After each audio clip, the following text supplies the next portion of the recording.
Shalom. Sekali lagi shalom. Kurang kuat. Shalom. Oke. Topik kita pada hari Elia Myron Your Calling. Oke.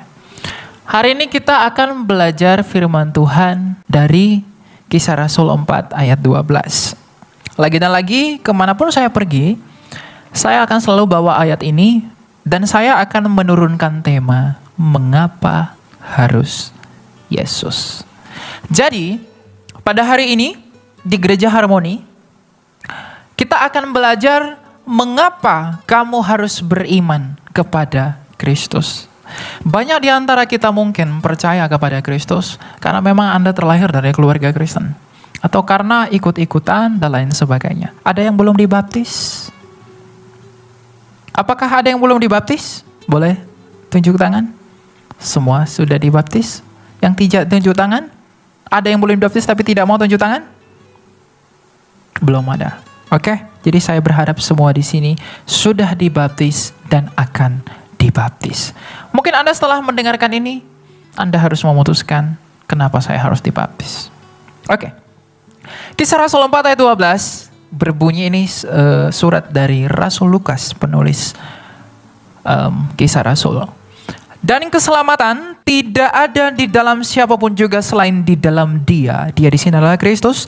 Sebab di bawah kolong langit ini tidak ada nama lain yang diberikan kepada manusia yang olehnya kita dapat diselamatkan. Sekali lagi, dan keselamatan tidak ada di dalam siapapun juga selain di dalam Kristus. Sebab di bawah kolong langit ini tidak ada nama lain yang diberikan kepada manusia yang olehnya kita dapat diselamatkan. Ini merujuk kepada nama apa? Kepada apa yang disaksikan oleh malaikat dalam Lukas 2 ayat 11. Hari ini telah lahir bagimu Kristus Tuhan di kota Daud. Apa yang membuat saya harus percaya kepada Kristus dan apa yang membuat saya harus mengerti mengapa keselamatan itu hanya ada di dalam Kristus? Apa yang harus membuat saya bisa mengerti mengapa di bawah kolong langit ini selain di dalam nama Kristus keselamatan itu tidak ada? Kamu harus mengerti sejak semula kamu dicipta sebagai apa? Allah itu tidak berubah. Allah itu sempurna. Kalau dia berubah, dia bukanlah Allah. Di dalam Kejadian 1 ayat 28, ayat 26, Tuhan itu menciptakan kita semua, nenek moyang kita melalui Adam, itu segambar dengan rupanya Dia. Kita manusia itu dicipta menurut gambar Allah. Siapa itu gambar Allah? Kolose 1 ayat 15, gambar Allah sendiri adalah Kristus. Jadi seluruh dunia ini, seluruh manusia yang pernah dilahirkan di semesta ini, dicipta menurut Kristus sendiri. Jadi kalau ada manusia tidak mau bergabung kepada tahtanya Kristus, dia tidak mengetahui dia siapa. Karena seluruh manusia itu diciptakan melalui Kristus. Tetapi apa tujuanmu dicipta? Kejadian 1 ayat 28 dikatakan, beranak cuculah dan penuhilah seluruh bumi. Jadi kita manusia yang diciptakan oleh Allah kita, yang diciptakan menurut gambar dan rupanya. Kita diciptakan di bumi ini tujuannya adalah untuk memenuhi seluruh bumi. Dan dikatakan engkau harus berkuasa atas bumi. Engkau berkuasa atas burung-burung di udara dan juga ikan-ikan yang ada di laut. Artinya Bapak Ibu, sejak semula kita diciptakan di dunia ini adalah untuk menjadi penguasa atas bumi ini. Tapi akhirnya kepenguasaan itu tercemar oleh karena ketidaktaatan nenek moyang kita. Dengan berdosanya Adam, dengan jatuhnya dia ke dalam dosa, maka seluruh keturunan itu menjadi cemar, menjadi rusak. Tuhan berkata, jangan kamu makan buah yang ada di pohon pengetahuan itu. Anda jangan berpikir bahwa karena buah itu sakti, maka ketika dia dimakan, kita jadi berdosa. Yang membuat kita menjadi berdosa adalah karena kita memilih untuk tidak taat kepada kuasa Allah. Maka kita berdosa. Makanya Rasul Paulus dalam suratnya kepada jemaat di Roma berkata, oleh karena ketidaktaatan satu orang, seluruh manusia menjadi berdosa, tapi oleh karena kebenaran Kristus, kamu dibenarkan. Maka kita akan belajar kebenaran Kristus. Ketika nenek moyang kita Adam dan Hawa jatuh ke dalam dosa, yang tadinya dia diciptakan di bumi ini untuk tujuan yang kekal, dan mereka menjadi berdosa, maka mereka mewarisi upah dosa yang adalah kematian. Tuhan kita Allah yang Maha Kuasa, Tritunggal Maha Kudus, itu tidak pernah menciptakan kamu dan saya untuk mati. Dia tidak pernah menciptakan saya dan kamu untuk tersiksa di dalam maut. Dia menciptakan saya dan kamu di dunia ini itu dengan kesucian dan kekudusan yang kita warisi dari Allah, karena kita dicipta dan dihembuskan oleh Roh-Nya yang kudus. Tetapi dosa, kuasa dosa itu membuat kamu terpisah dari Allah. Maka ketika manusia itu berdosa, dia terusir dari hadirat Allah dan disuruh pergi dari Taman Firdaus itu.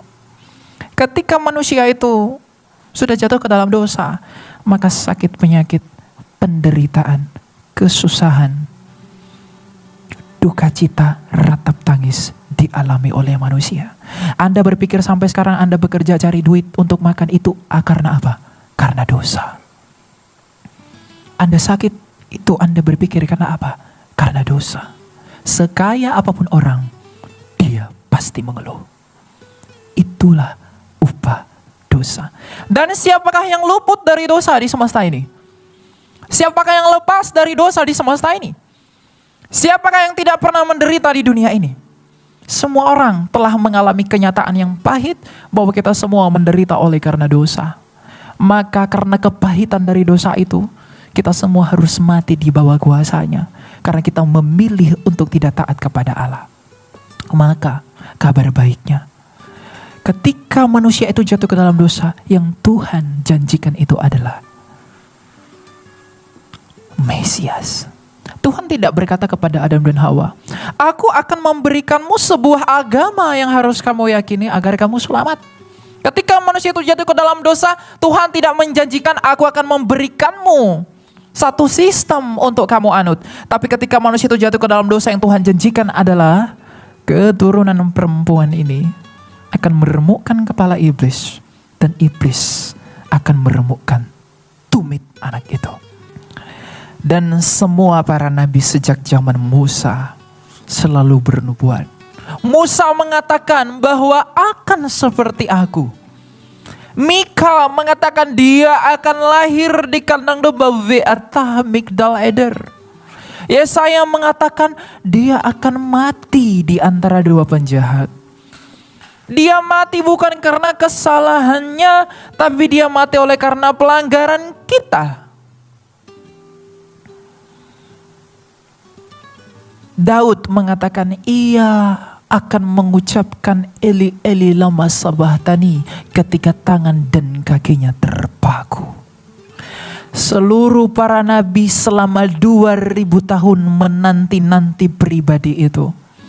Maka pada tahun 4 sebelum Masehi lahirlah pribadi di sebuah kandang domba yang begitu hina di suatu kota kecil, kota nenek moyangnya di Bethlehem, dan pribadi itu bernama Yesus Kristus. Mengapa Anda harus percaya kepada pribadi yang satu ini? Karena kelahirannya di tempat itu bukan kelahiran biasa, tapi kelahirannya di tempat itu yang akan Anda rayakan beberapa minggu ke depan adalah kelahiran yang mendatangkan sukacita bagi dunia ini. Makanya dikatakan dalam Yohanes 3 ayat 16, karena begitu besar kasih Allah akan dunia ini sehingga ia mengaruniakan anak yang tunggal, supaya setiap orang percaya kepadanya tidak binasa melainkan beroleh hidup yang kekal.